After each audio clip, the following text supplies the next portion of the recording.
네, 여러분 안녕하세요. 칸앱에서 은희 환희의 은희를 맡고 있는 원지은입니다. 네, 환희를 맡고 있는 이광환입니다. 첫 번째 뉴스를 전해드리도록 하겠습니다. 네. 네, 기아자동차에서 중국 젊은 세대들을 겨냥해서 이파오라는 차를 출시했다고 합니다. 이파오가 어떤 뜻인지 아세요? 이파오? 제가 칭따오는 알아도 이파오는 처음 들어보는데. 이파오가 어떤 뜻이냐면 이제 뭐 크고 아름답다 그리고 달린다라는 말이 이제 합쳐진 건데 또 크기랑 그런 걸 보면 굉장히 작아요. 크기 어느 정도 되는 거죠? 이게 혹시 저 이제 국내에서 파는 이제 스토닉이랑 같은 건가요? 그렇죠. 기아자동차 스토닉이 지금 우리나라에서 네. 소형 SUV를 팔리고 있잖아요. 네. 그래서 기아자동차에서 보내준 이파오의 사진을 보니 순이랑 거의 비슷해요. 그러니까 일부분만 조금 변경된 순이더라고요. 그래서 네. 아 이거 그냥 우리나라에서 팔리는 스토닉 그대로 중국에 갖다 똑같이 파는구나 이름만 바꿔서 이렇게 생각을 했는데 또 재원표를 보니까 그게 네. 아니에요. 그 전체적인 길이를 보면 네. 이파오를 스토닉과 비교했을 때 전체 길이는 지금 40mm가 이파오가 더 짧고요.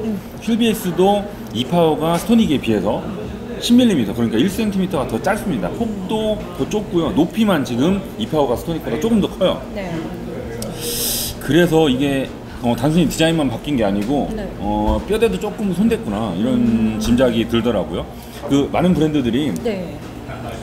플랫폼을 하나 만들어 놓고 이렇게도 만들고 저렇게도 만들고 그냥 디자인만 바꿔가지고 이 나라에 저렇게 저 나라에 저렇게 팔면 돈이 상당히 아껴질 것 같잖아요. 네네. 아껴졌었죠 그동안은. 근데 이제는 그 플랫폼을 가지고 이렇게 저렇게 바꾸는 기술들이 예전보다는 좋아졌기 때문에 네. 오히려 그 해당 시장에 맞춰서 수치를 조금 바꿔서 만드는 게 특화시켜서 만드는 게 돈을 조금 더 아낄 수 있지 않은가 그런 짐작이 좀 듭니다. 그러면 스토닉보다 이제 차체가 조금 더 작아졌다는 거죠? 네. 그러면 이제 금액도 좀 줄어들었을까요? 이 이파오 같은 경우에는 중국 내에서 생산을 할 거 아니에요? 네네. 그렇다 보니까 뭐 인건비나 이런 여러 가지 면에서 가격을 낮추는데 훨씬 더 유리했겠죠? 그래서 얼마라고요 이게? 이게 가격이 그렇게 됐나요? 네, 1139만 원으로 나와 있는데 저희 이제 스토닉 같은 경우에는 한 1000만 원 후반대? 그쵸. 시작하죠. 그것도 굉장히 옵션. 되게 옵션 같은 넣으면 2천만 원 넘고요. 뭐 그 정도인데 이 정도면 상당히 싸긴 하네요. 그쵸. 네. 근데 그럼에도 불구하고 네. 가격이 상당히 낮은데 그 기아자동차에서 보내준 보도자료를 보니까 네. 이 이파오에 들어가 있는 편의 장비들이 결코 호락호락하진 않습니다. 풀 오토 에어컨도 들어가 있고요. 네. 경사로 저속 주행 장치도 들어가 있고 네. 경사로 밀림 방지 장치도 들어가 있고요. 네. 타이어 공기압 정보, 그다음 경보 그리고 사이드 에어백 이런 게 다 들어가 있어서 이제는 중국 시장에서도 단순히 그냥 싸다고만 해서 함부로 만들어 가지고 팔면 소비자들이 만족을 못하는 시대가 됐구나 이런 생각이 들더라고요. 그 중국 소비자들의 눈도 어느 정도 높아졌기 때문에 네. 물론 뭐 예전부터도 중국 부자들은 벤틀리 롤스로이스 우리나라보다 훨씬 더 많이 사는 그런 시장이었지만 일반인들은 그래도 좀 저렴하고 네. 약간 품질이 우리나라에서보다는 못한 그런 차들도 충분히 사주는 시장이었었는데 앞으로는 이제 중국 소비자들도 눈이 많이 높아져서 이제는 어느 정도 좀 고급스럽게 만들어줘야 그분들의 그 중국 소비자들의 눈높이를 맞춰줄 수 있지 않은가 이런 생각이 들더라고요. 네, 두 번째 소식입니다. 네. 현대자동차 아반떼가 새롭게 달라졌다고 하는데요. 앞뒤 실내 등 대부분을 큰 폭으로 변경하면서 풀체인지급 페이스리프트가 됐다고 합니다. 네. 현대차는 파격적인 디자인 변신으로 주목받았지만 안전을 더 강조했다고 말했습니다. 하지만 디자인이 너무 바뀌어가지고 이렇게 안전 사양에 대한 이야기보다 디자인에 더 주목을 많이 받을 것 같은데. 그렇죠. 우리가 아반떼 뉴스를 이미 올렸는데 네. 그 댓글에 네. 내용들이 거의 디자인 얘기밖에 없어요. 그리고 안 좋은 댓글들이 더 많긴 네, 해요. 저도 댓글 보니까 극혐. 그런 평들이 많이 있죠. 근데 네. 본인은 어떻게 생각해요? 저요? 이렇게 생겼는데 지금 본인의 의견은 어떻습니까? 저도 솔직히 별로예요? 기존 게 더 이뻐요? 기존 건 이렇게 생겼거든요. 기존 게 더 예쁜 것 같아요. 저는 개인적으로 나쁘지 않아요. 저는 개인적으로 좋거든요. 근데 네. 지금 이렇게 별로라고 생각하시는 은희 씨도 있고 네. 좀 귀찮게 보는 환희도 있잖아요. 네. 근데 디자인이라는 게 정답이 있는 게 아니기 때문에 일단 뭐 이번 페이스리프트가 성공이 실패인지는 판매량으로서 결정이 네. 날 것 같고 만약에 판매량이 잘 나온다면 네. 성공한 페이스리프트일 거죠. 테고 네. 만약에 판매량이 좀 많이 타격을 받는다면 네. 실패한 페이스리프트로 기록이 되겠죠 나중에. 원래 6세대 아반떼 코드명이 AT죠. 이 모델 2015년도에 처음 나왔을 때 사람들이 아니 그 현대자동차에서 밝히기를 슈퍼 노멀 이런 걸 슬로건으로 내걸었었어요. 그래서 보통 사람들이 흔하게 차는 그러니까 되게 노멀한 차인데 슈퍼다. 그 중에서 최고다? 이게 평범하지만 비범하다. 아, 이 말 좋네. 평범하지만 비범하다. 네. 이런 의미를 담고 있었는데 이제 이번에 디자인을 확 바꾸면서 더 이상은 노멀이라는 말을 쓸 수 없을 정도로 얼굴이 확 바뀌었어요. 그것도 네. 엄청나게 파격적으로 바뀌었거든요. 그러니까 바뀐 정도의 많고 적음을 떠나서 네. 정말 되게 예상치 못하는 방향으로 확 바뀌었기 때문에 더 이상은 진짜 노멀이라는 표현을 쓸 수 없을 그런 얼굴이 됐는데 네. 이게 사실 하늘에서 뚝 떨어진 디자인은 아니고요. 얼마 전에 현대자동차에서 공개했던 르필루즈라는 컨셉트카가 있어요. 이제 네. 앞으로 현대자동차의 디자인이 이런 방향으로 나갈 것이다 하고 되게 미래 현대 디자인을 보여준 그런 이정표 같은 모델이 바로 르필루즈인데 네. 거기에서 보여줬던 디자인 요소가 조금씩 묻어나기 시작했습니다. 어떤 부분이죠? 헤드램프. 지금 헤드램프를 보시면 가장 네. 큰 차이점으로 꼽을 수 있는 게 삼각형 모양. 자동차에서 이렇게까지 딱 대놓고 삼각형을 딱 쓰는 네. 사례가 거의 없거든요. 그쵸. 근데 얘는 딱 봐도 정말 그냥 삼각차 같다 그냥 딱 박아놓은 것처럼 삼각형 헤드램프가 달려 있잖아요. 네. 상당히 파격적인 시도이기도 해요. 네. 그 르필루즈 헤드램프 오른쪽 모서리 끝에 보면 조그맣게 네. 삼각형 램프가 달려 있었거든요. 그걸 이제 키워서 달아놓은 그런 느낌이 들고 헤드램프 테두리 헤드 보시면 여기 헤드램프 테두리 보시면 이렇게 각진 선으로 된 DRL이 데이타임 러닝 라이트라고 네. 주간 주행등이에요. 그래서 24시간 시동만 걸면 언제나 들어오는 차의 위치를 남들로 하여금 잘 알 수 있게 해주는 그런 등이 DRL인데 네. 이 DRL이 선으로 되게 날카롭게 빵 들어갔잖아요. 네. 이게 얼마 전에 등장했던 투싼에도 똑같이 들어가 있거든요. 투싼 페이스리프트 모델에도 이렇게 똑같이 정말 각진 DRL이 들어가 있었거든요. 네. 그래서 그거랑도 일맥상통하는 부분이고요. 또 제가 방금 말씀드린 것처럼 루필리즈에서도 보여줬던 삼각형 램프가 딱 들어가 있고 또 그리고 얼굴에서도 찾을 수 있는 차이점이 뭐냐면 캐스케이딩 그릴. 이 라디에이터 그릴도 회사마다 부르는 이름이 다 다르잖아요. BMW는 키드니 그릴이라고 부르고요. 네. 아우디는 싱글 프레임 그릴이라고 부르고 기아 자동차는 뭐 공식 명칭인지는 잘 모르겠습니다만 호라이코 그릴이라고 부르고요. 공식 명칭일 거예요. 호라이코 그릴. 그리고 또 현대자동차는 캐스케이딩 그릴이라고 부르거든요. 기존의 캐스케이딩 그릴과 지금 아반떼에 들어가 있는 캐스케이딩 그릴이 어떻게 바뀌었냐면 여기 들어가 있는 그릴 모양 사진 여기 있네요. 보시면 예전에 그냥 이렇게 쭉 곡선으로 뚝 떨어지기만 했어요. 네. 하지만 요번에는 이제 시간이 갈수록 얘도 좀 변화가 추가됐거든요. 그래서 곡선이 쭉 떨어지다가 이 아래쪽면에서 각이 조금 추가됐거든요. 그래서 쭉 오다가 뚝 떨어져요. 여기 보시면 쭉 오다가 이렇게 뚝 떨어지죠. 네. 요런 각이 추가가 됐어요. 그래서 조금 변화된 캐스케이딩 그릴이 들어가 있고요. 이 각이 추가가 되다 보니까 네. 이 면의 연장선에서 봤을 때 범퍼 좌우 모서리에 삼각형 안개등이 들어갔습니다. 삼각형 진짜 좋아한다. 그러니까요. 헤드램프도 삼각형, 안개등도 삼각형. 네. 삼각형이 빵빵빵 들어가 있죠. 근데 삼각형이 아까 제가 처음에 말씀드렸던 루필루즈 있죠. 네. 루필루즈 컨셉트카 그 라디에이터 그릴 보면 되게 조그만 삼각형이 따다다다닥 되게 막 박혀 있거든요. 네. 그래서 큰 삼각형을 그려줘요. 작은 삼각형이 모여서 큰 삼각형을 만들고 있단 말이에요. 네. 그런 그 삼각형의 요소들이 이제 아반떼에도 적용이 된 거죠. 옆모습은 이제 얼굴이랑 엉덩이에 비해서는 변화를 추구하기가 쉽지 않습니다. 뭐 바꿀 게 없어요. 다 철로 돼 있거든요. 그쵸. 그래서 보통 페이스리프트에서는 변화를 추구하는 게 휠 디자인이에요. 휠. 휠이 원래 없던 디자인인데 지금 네. 되게 멋있게 들어가 있죠. 네. 안에 별 모양인가요? 별은 아니고 뭐가 막 들어가 있죠. 네. 되게 복잡한 모양인데 저는 개인적으로 상당히 멋있더라고요. 이거는 멋있네요. 네. 자, 휠도 바뀌었고 네. 뒷모습도 보통은 앞모습이 확 바뀌고 뒷모습은 앞모습만큼은 많이 안 바뀌거든요. 근데 얘는 앞모습만큼이나 뒤에서도 많은 변화가 들어갔습니다.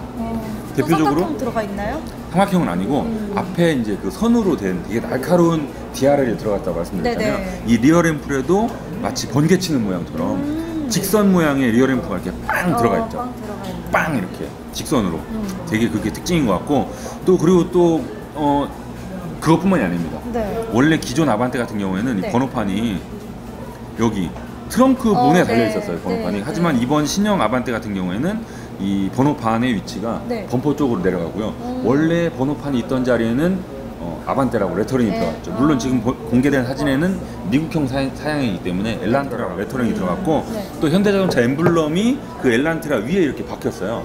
근데 지금 이렇게 보시면 트렁크 문을 열 때 스위치가 어디 있는지 알 수가 없어요. 그쵸? 근데 제 짐작에는 네. 이거는 어디까지나 짐작입니다만 네. 그 소나타 뉴라이즈의 트렁크 여는 방법이 그 현대 엠블럼이죠. 네네. 현대 엠블럼 이렇게 동그라미 H 들어가 있잖아요. 네네. H 부분을 이렇게 누르면 딸깍하고 트렁크가 열려요. 이게 뭐 터치 방식은 아니고 물리 버튼인데 네. 정말 그냥 터치인 것처럼 생겼어요. 따로 버튼이 보이지 않거든요. 그 부분을 이렇게 누르면 돼요. 근데 아마 비슷한 방식의 그 스위치를 넣지 않았을까 그런 짐작이 들고요. 혹시 그게 아니라면 네. 일반적으로 이렇게 현대 엠블럼을 이렇게 열어야 이 되나? 현대 엠블럼이 이렇게 박혀 있으면 얘를 이렇게 제껴서 올리면 어. 여는 그런 방식일 수도 있겠죠. 그거는 이제 확인을 해봐야 될 문제고요. 그쵸? 그리고 또 뭐 말씀드려야 돼? 실내를 실내. 넘어갈까요? 네. 실내도 많이 바뀌었나요? 아니요. 비슷해요? 네, 실내는 비슷해요. 실내는 비슷한데 이제 전체적인 포맷은 그대로 하고요. 네. 디테일들이 조금 바뀌었거든요. 디테일? 예를 들면 송풍구 디자인이 예전에는 그 송풍구 바람 방향 바꾸는 날개 이렇게 있잖아요. 네네네. 날개 그냥 띡띡띡띡 있었는데 이번에는 이 근접한 날개들 얘랑 근접해 있잖아요. 네. 근접한 날개를 두 개씩 묶어가지고 금속인 것처럼 아. 이렇게 그냥 띡띡띡띡 있던 걸 두 개씩 묶었잖아요. 네. 네, 이런 게 이제 새롭게 추가된 터치고요. 근데 이게 사실 새로운 건 아닙니다. 최근에 등장한 BMW도 그렇고요. 포르쉐 마칸도 그렇고요. 네. 걔네들도 날개가 이렇게 띡띡띡띡 있는 걸 두 개씩 묶어가지고 금속 처리를 했거든요. 네. 그래서 글쎄요, 누가 누굴 따라 했다고까지는 말씀드릴 수 없고 네. 하여튼 비슷한 모양이라는 거 짚고 넘어갈 수 있을 것 같고요. 또 네. 공조 장치, 에어컨 스위치도 기존과는 달라졌죠. 훨씬 뭔가 디테일이 많이 들어가 네. 있고요. 그리고 또 새롭게 추가된 게 충전. 휴대전화, 무선 충전 패드 이런 건 이제 필수인 시대가 됐으니까. 그쵸, 좋죠. 네. 그런 게 들어갔고 아까 그 현대자동차에서는 디자인도 많이 바뀌었지만 안전장비에 신경을 많이 썼다 이렇게 네네네네. 말씀을 하셨잖아요. 네. 그래서 이번에 보니까 뭐 차선 유지 보조, 운전자 주의 경고, 안전 하차 보조, 후방 교행 감지 기능 이런 게 추가가 됐는데 사실 이게 이 기능 하나하나 자체가 새로운 건 아니고요. 아반떼급에도 들어갔다는 게 새로운 겁니다. 원래 이런 게 되게 불과 몇 년 전까지만 해도 정말 일부 고가의 수입차에만 들어가던 그런 장비들인데 네. 이제는 국산 준중형에도 들어갔으니까 그게 이제 기특한 거죠. 그럼 제 아반떼 그 동급에서는 처음인가요? 네, 그런 것 같아요. 일부는 원래 있었던 것도 있고 일부는 네. 처음인 것 같고요. 차선 유지 보조 같은 거는 없었던 것 같거든요. 차선 유지 경고까지는 그래도 흔한데 보조 정도 하려면 이제 스티어링에 네. 자동차가 개입까지 해야 되거든요. 그러다 보니까 이제 좀 더 가격도 많이 올라가고 아반떼급에는 그동안은 적용하지 못했었는데 이제는 들어갔으니까 그런 게 좀 특이한 거고 네. 또 안전 하차 보조 장치는 혹시 뭔지 짐작이 되시나요? 하차할 때 뭐 누가 에스코트 해주나? 누가? 한이가? 안전 하차 보조가 뭐냐면 네. 뒷범퍼 쪽에 네. 센서가 달려 있는 거 본 적 있죠? 본인 차에도 있을 거예요. 뒷범퍼 뒷범퍼요? 모서리 쪽에 센서가 이렇게 달려 있어요. 네. 그 센서가 뭐 하는 거냐면 사각지대 경고 장치예요. 우리가 이제 차선을 변경하려고 사이드미러 이렇게 보면 내가 지금 차선을 변경을 해도 되는지 사이드미러를 통해서 알 수 있잖아요. 네. 하지만 그 사각지대에 들어가 있는 차는 거울을 통해서 알 수가 없는 경우도 있어요. 그러다 했더니 뒤에서 빵 하고 깜짝 놀란 경우가 있는데 네네네. 그걸 이제 차가 감지를 하고 알려주기 위한 센서가 사각지대 경고 장치예요. 네. 승객이 타 있다가 내리려고 하는데 네. 보통 어른들이야 이제 사이드미러를 통해서 혹은 고개를 돌려서 뒤에 차가 오는지 안 오는지 다 확인을 하지만 네. 아이들은 그렇지 않잖아요. 그쵸. 그냥 무작정 내리죠. 도착하면 확 열고 내리잖아요. 그러다가 이제 뒤에 오던 자전거랑 뭐 이런 거랑 오토바이. 다치는 경우가 있는데 그런 걸 막아주는 게 바로 안전하차 보조입니다. 사각지대 경고장치 센서를 통해서 다가오는 차가 있으면 차의 잠금 장치를 잠금해서 풀어도 잠긴 상태를 유지해줘요. 그러니까 보통 차가 달릴 때는 잠겨 있잖아요, 문이. 네. 그 상태에서 차가 도착을 해가지고 잠금을 딱 풀었어요. 그럼 뒤에 있던 애가 문을 확 연단 말이에요. 그때 그 순간에 뒤에서 다가오는 차가 사각지대 경고장치 센서에 감지되잖아요. 그러면 잠긴 상태를 유지하고 있는 거예요. 오. 똑똑이네, 똑똑이 아반떼가. 그렇죠. 그러니까 사실 따지고 보면 그 사각지대 경고장치, 그다음에 전자식 잠금 장치 이런 게 원래 있던 장치들인데 두 개를 합쳐서 기존에 없던 새로운 기능을 만들어낸 거예요. 이런 거는 이 기능은 그 산타페 지금 현재 팔리고 있는 산타페에 처음 적용이 됐었고요. 그때 자랑을 되게 많이 했었거든요. 그래서 이제 호응이 좋다 보니까 네. 아반떼에도 확대 적용을 해 나가는 거죠. 보이죠. 혹시 그럼 아반떼 뭐 가격은 아직 출시가 뭐 안 모르죠. 모르는데. 근데 아마가 오르지 아니고 않았을까요? 소폭 올랐을 거예요. 그쵸. 네. 뭐 레파토리는 뻔하죠. 추가된 적용 장비 대비 많이 오른 거 아닙니다. 네. 맨날 하는 얘기 있어요. 그쵸. 네. 아무튼 네. 뭐 파워트레인은 지금 K3 같은 경우에 네. 스마트 스트림이라고 1.6L 자연흡기 엔진이 들어갔었어요. 네. 그다음에 무단 변속기도 조합을 한 스마트 네. 스트림 파워트레인이 K3에 새롭게 적용이 됐었는데 네. 그 파워트레인을 아반떼도 똑같이 적용한다는 얘기가 많이 있거든요. 실제로 할지는 한번 9월 달에 봅시다. 네. 네, 세 번째 소식입니다. 네. 가장 지프다운 오프로드의 끝판왕 올뉴 랭글러가 새로운 모습으로 국내에 출시됐다고 합니다. 모든 영역이 확 업그레이드 되면서 기대감을 높이고 있는데요. 11년 만에 완전 변경된 올뉴 랭글러를 너무 읽으시는 거 아니에요? 좀 외워와요, 이 정도는. 지난 22일부터 22일 강원도 평창 흥정계곡에서 공식 출시 행사를 네. 열었다고 하는데 거기 가셨죠? 네, 갔다 왔죠. 어떠셨나요? 흥정 계곡이라는 게 처음 가봤거든요. 네. 근데 그 출시 행사를 어디서 했냐면 계곡이 이렇게 흐르잖아요. 네. 이렇게 흐르는데 그 가운데다가 네. 나무로 다리를 놓고요. 오. 거기 우리 기자들이 앉아 있고 네. 그 계곡 사이로 랭글러가 이렇게 짜잔 나타났어요. 너무 물 간지난다. 진짜 그 간지난다. 계곡 뚫고 랭글러가 두 대가 이렇게 와가지고 딱 서고 짜잔 하고 보여줬다니까요. 제가 이제 여러 차례 신차 출시 행사를 다녀봤지만 네. 이 정도로 기획을 많이 한, 이 정도로 차의 특징을 잘 살린 출시 행사는 거의 처음인 것 같아요. 저는 이 랭글러 전에 네. 그 랭글러보다 더 작은 차가 있어요. 컴패스라고. 네. 컴패스를 타보고 그렇게 만족스럽진 않았었거든요, 저는. 어...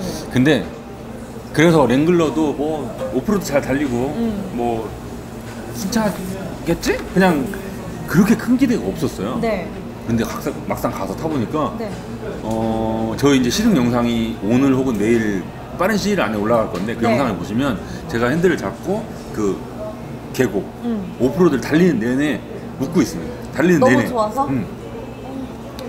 제가 오프로드 시승을 몇 차례 가보긴 했지만 네. 재밌어요. 근데 이번에 특히 재밌더라고요. 아, 그게 진짜요? 차가 랭글러여서 그런 거. 계곡이어서가 아니라? 예. 그러니까 내가 지금 계곡을 달리고 있다는 사실 자체도 재밌지만 네. 그 내가 달리고 있는 그 길에 최적화된 차를 달리고 있잖아요. 그러니까 궁합이 너무 잘 맞는 거예요. 차랑 길이랑. 네. 그래서 너무너무 재밌던 그런 시승이거든요. 이번에 신형 랭글러 네. 디자인 어떻게 바뀌었냐면 네. 기존 모델 지금 3세대 지프랑 이번에 새로 나온 4세대 지프랑 이게 딱 보면 관심 없는 사람들이 보면 뭐가 바뀌었는데 하고 잘 몰라요. 맞아요. 근데 이걸 자세히 보잖아요. 네. 그러면 완전 신차기 때문에 네. 똑같은 부분이 하나도 없습니다. 일단 패널 자체가 다 다르고요. 그리고 요소들이 정말 첨단 사양으로 다 바뀌었어요. 예를 들면 헤드램프도 기존에는 할로겐이었지만 네. LED도 들어갔고요. 그 다음에 방향지 시동 이런 거 다 LED고요. 리어램프도 네. LED고요. 소재도 네. 실내 딱 타자마자 네. 손으로 이렇게 눌러보지 않아도 시각적으로도 훨씬 고급스러워졌다는 게 확 느껴져요. 과연 신차는 신차구나 이런 느낌이 딱 들더라고요. 얘는 트림이 총 크게 보면 세 가지거든요. 네. 스포트 트림이 있고요. 네. 그 다음에 사하라 트림이 있고 루비콘 트림이 있어요. 네. 사하라 트림은 되게 편의 장비가 많이 들어간 도심 주행에 조금 더 포커스를 맞춘 그런 모델이고 루비콘은 오프로드에 특화된 되게 휠도 머드 타이어 들어가 있고요. 오프로드 전용 타이어 들어가 있고 네. 그 다음에 다른 트림에는 없는 스웨이바 분리 버튼 그 다음에 디퍼런셜 잠금 장치 뭔지 모르겠죠? 네. 아무튼 그런 게 들어가 있어서 네. 오프로드에 정말 최적화된 그런 트림이 루비콘 트림이거든요. 그리고 네. 스포트는 그냥 기본형 트림이고요. 근데 아무튼 스포트 트림에 들어가 있는 할로겐 램프. 네네. 그러니까 사하라 트림이랑 루비콘 트림엔 LED가 들어가 있는데 네. 그 기본형 기본. 스포트 트림에는 할로겐 램프가 들어가 있거든요. 할로겐 램프 중앙에 보면 그 지프의 아이콘이 뭐냐면 네. 원형 헤드램프랑 네. 그 가운데 있는 7개 라디에이터 구멍 네. 세븐 슬롯 그릴이라고 네. 불러요. 네네. 그게 이제 그 지프의 상징인데 그 아이콘이 스포트 트림 그러니까 할로겐 램프의 가운데 보시면 그게 그대로 들어가 있어요. 모양으로. 그리고 또 휠 그 림 부분에도 들어가 있고요. 그 다음에 시동을 딱 걸면 계기반에 신스 1941이라고 조그맣게 써지고요. 또 계기반 가운데 LCD 창 있잖아요. 네. 그 아래쪽을 조그만 지프가 이렇게 지나갔거든요. 그래서 1941년부터 지프가 달려왔다 막 이런 메시지를 전하고 있는 듯한 그런 귀여운 녀석도 있고요. 또 앞창문 있잖아요. 네. 앞창문 구석에 보시면 되게 한 요만하게 지프 아이콘 그림도 그려져 있어요. 그리고 군장 본 적 있어요? 군인들 메고 다니는 배낭. 네네네. 거기 보면 각종 장비들 걸 수 있게끔 이렇게 격자무늬로 막 돼 있는 거 있어요. 네. 거기다 이제 그 삽도 걸고 수통도 걸고 네. 뭐도 걸고 막 걸거든요. 네. 근데 그런 거 비슷한 게 1열 시트 등받이 뒤에도 또 달려 있습니다. 그러니까 오프로드를 달리다 보면 네. 여러 가지 뭐 장구들이 필요한 게 많이 네, 있을 거 네, 아니에요. 네. 그거 똑같이 군장처럼 걸 수 있게끔 되어 있고요. 또 지프는 역사를 거슬러 올라가면 네. 군용차에서 출발했잖아요. 전쟁터에서 태어난 모델이란 말이에요. 그래서 그 군용차의 특징이 뭐냐면 승용차는 네. 차가 다 갇혀 있잖아요. 이렇게 실내 실외가 딱 분리되잖아요. 근데 그 군용 지프는 이걸 다 떼어낼 수가 있습니다. 지붕도 떼어낼 수 있고 창문도 접을 수 있고 완전 그 거의 오픈카 컨버터블처럼 완전 다 벗겨낼 수 있거든요. 그러면 그걸 원래 고정하고 있던 볼트 같은 게 나와요. 문짝도 네. 떼어낼 수 있고. 네. 그러면 원래 끼워져 있던 볼트 같은 게 네. 나오면 그걸 어디 둘 데가 없잖아요. 그거를 그 뒤에 트렁크 열면 바닥에 그거를 넣을 수 있는 구멍 홈도 이렇게 파져 있고요. 하여튼 여러 가지 부분에서 되게 세심하게 신경 쓴 부분들을 발견할 수 있거든요. 랭글러는 세대를 알파벳 두 개로 표시를 해요. 원래 1세대 모델이 YJ였고요. 네. 2세대 모델이 TJ, 네. 그 다음에 3세대 모델이 JK, 네. 그리고 이번에 새로 나온 4세대 모델이 JL. JL. 예. 이렇게 알파벳 두 개로 세대를 구분을 하는데 네. 기존 3세대 모델 그러니까 JK. JK. JK 같은 경우 알고 있었어요? 그거만요. 그러니까 JK까지는 되게 오프로드 성능이야. 찌푸니까 거의 뭐 두말할 나위가 없었어요. 하지만 너무 오프로드에 치중한 나머지 온로드 성능에서 상당히 큰 아쉬움을 보였던 게 사실이거든요. 네. 하지만 이제 4세대 모델 JL로 넘어오면서 네. 그 부족했던 온로드 성능까지 많이 보완을 했다고요. 그래서 이번에 시즌 코스가 상당히 짧아가지고 네. 그 향상된 온로드 성능을 제대로 느껴볼 수 있는 시간은 사실 없었어요. 네. 하지만 짧은 구간이었음에도 불구하고 기존보다는 상당히 많이 부드러워졌구나 그런 거를 느낄 수 있었고요. 그래서 나중에 이제 정식으로 시승차가 나오면 네. 한번 제대로 느껴볼 요량입니다. 진짜 그거 타고 뭔가 캠핑 같은 거 가면 좋을 것 같아요. 딱 그쵸? 어울리죠. 진짜. 제가 지금까지는 디자인만 말씀을 드렸지만 네. 파워트레인, 심장도 되게 많이 바뀌었어요. 기존 모델까지는 3.6L 가솔린 엔진이 들어가서 네. 5단 자동 변속기랑 합을 맞췄고요. 285마력에 35.9kgm를 냈습니다. 그리고 연비가 6.6km 밖에 달릴 수가 없었거든요. 리터당. 근데 이번에 신형으로 넘어오면서 2리터 가솔린 터보 엔진이 들어갔어요. 네. 그러니까 배기량이 무려 1600cc나 줄어드는 거죠. 배기량이 1600cc면 준중형차 엔진 하나가 없어진 거예요. 배기량이. 네. 그럼에도 불구하고 터보가 들어갔기 때문에 일단 출력은 200cc 이마력으로 조금 줄었죠. 그리고 오히려 토크는 더 늘었습니다. 그래서 40.8kgm가 됐고요. 연비는 대폭 좋아졌어요. 기존에 아까 원래가 리터당 6.6km라고 말씀드렸잖아요. 네. 이번 신형은 9km를 합니다. 리터당. 그러니까 그게 대폭이에요? 네. 난 10 넘는 줄 알았는데. 9km면 요 정도의 지금 얘가 몸무게가 거의 2톤이에요. 네. 트림에 따라 좀 차이가 있긴 하지만 1900 후반에서 2톤 조금 넘는 그런 되게 무거운 SUV란 말이에요. 네. 그 정도 몸무게에 이 정도 연비면 상당히 좋은 거예요. 이렇게 연비가 좋아진 데는 다운사이징 엔진, 그러니까 배기량을 줄이고 터보를 넣어서 출력은 유지하는 그런 다운사이징 엔진이 들어간 데다가 또 변속기도 기존엔 5단이었던 게 이번에 8단으로 늘어났거든요. 그러면 방금 귀엽네요. 8단. 이게 여기에서 온 거예요, 환희에서. 아, 여기서 왔구나. 물론 트림에 따라서 루비콘 트림 같은 경우에는 조금 더 기어비가 달라요. 네네네. 사하라랑 스포트 트림이랑 기어비가 다르기 때문에 네. 루비콘 트림은 리터당 8.2km를 달리고요. 8.2. 사하라랑 스포트 트림은 리터당 9km까지 달릴 수가 있습니다. 딱 사하라 구매하면 되겠다. 아마 많은 분들한테는 사하라가 적합하실 것 같고요. 대신 가격은 사하라가 제일 높아요. 안전장비 같은 게 많이 들어가 있거든요. 아무튼 저도 이번에 랭글러를 타고 와서 네. 그 랭글러만이 가지고 있는 지프의 매력 흠뻑 젖었다고 할 뻔했다. 흠뻑 빠졌거든요. 워터밤 네. 사진 자꾸 워터밤 사진 그 보더니 랭글러의 매력이 흠뻑 젖어. 빠졌습니다. 그래서 저는 이제 앞으로 네. 신동민 기자님 실제로 랭글러를 구입하시도록 옆에서 바람을 계속 넣을 아. 예정이고요. 구입을 하시게 되면 저희가 이제 심층 장기 시승을 하면 되겠죠? 오, 좋다 좋다. 그거 네네. 타고 여수 가면 되겠다. 아, 네, 알겠습니다. 오늘의 자동차 브랜드 뉴스는 여기까지고요. 다음에도 환희랑 같이 재밌는 뉴스 가지고 오겠습니다. 네. 안녕.